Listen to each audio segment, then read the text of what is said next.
అవసరమైన అసెంబ్లీ నియోజకవర్గాల్లోనూ జగన్ ప్రచారం చేస్తారంటున్న వైసీపీ నేత తలసిల రఘురాంతో మా ప్రతినిధి రాఘవేంద్ర ఫేస్ టు ఫేస్.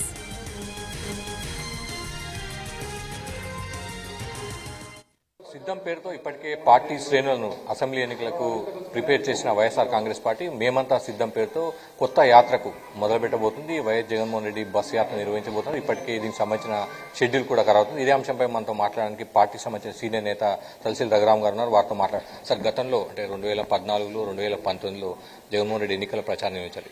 దానికి పూర్తిగా భిన్నంగా ఈ బస్సు యాత్ర ఉండబోతుంది. ఎందుకు ఈ తరహా కాన్సెప్ట్ తీసుకురావాల్సి వచ్చింది పార్టీ? నీకు ఎన్నికలు ఫస్ట్ ఫేజ్ లో ఉంటే ఎన్నికల ప్రచారానికి సమయం సరిపోయేది కాదు.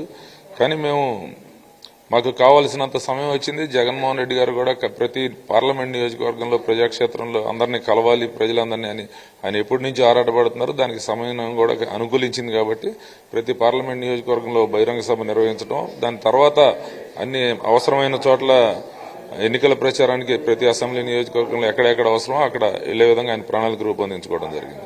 ప్రతి పార్లమెంట్ నియోజకవర్గంలో ఉన్న మేధావులతో కూడా కొంత అభిప్రాయ సేకరణ, ఇంటరాక్షన్ అంటున్నారు. ఏంటి దాని లక్ష్యం ఏంటి? వైసీపీ ఆలోచనతో ఎందుకు ముందుకు రావాల్సి వచ్చింది? ఇప్పుడు 10 మంది అభిప్రాయాలు సేకరిస్తేనే ఒక సరైన పరిపాలన ఉంటుందని చెప్పి ఆయన అభిప్రాయం. గతంలో కూడా ఎన్నికల ముందు అనేక మంది దగ్గర సలహాలు, సూచనలు పాదయాత్రలో ప్రతిరోజు ఆయన తీసుకునేవాళ్ళు. వాళ్ళన్నింటినీ క్రోడీకరించి మేనిఫెస్టో రూపొందించడం జరిగింది. మేనిఫెస్టోలో చెప్పనివి కూడా కొన్ని ఎన్నికల సమయంలో ఆయన దృష్టికి వచ్చినప్పుడు వాటిని కూడా అమలు చేయడం జరిగింది. ఇప్పుడు కూడా అదే విధంగా ఈ సూచనలు, సలహాలు తీసుకుని రాబోయే రోజుల్లో పరిపాలనలో ఇవన్నీ రంగరించి సుపరిపాలన అందించాలనేది ఆయన ముఖ్య ఉద్దేశం. ఈ నెల 27 నుంచి బస్సు యాత్ర వైఎస్ జగన్మోహన్ రెడ్డి ఇచ్చాపురం నుంచి ఇడుపులపాయ నుంచి ప్రారంభించి ఇచ్చాపురంలో ముగిస్తారు. ప్రతి పార్లమెంటు నియోజకవర్గ పరిధిలో ఒక బహిరంగ సభలో కూడా ఆయన పాల్గొంటారు. కెమెరాన్ కోటితో కలిసి రాఘవేంద్ర, ఎన్టీవీ, అమరావతి.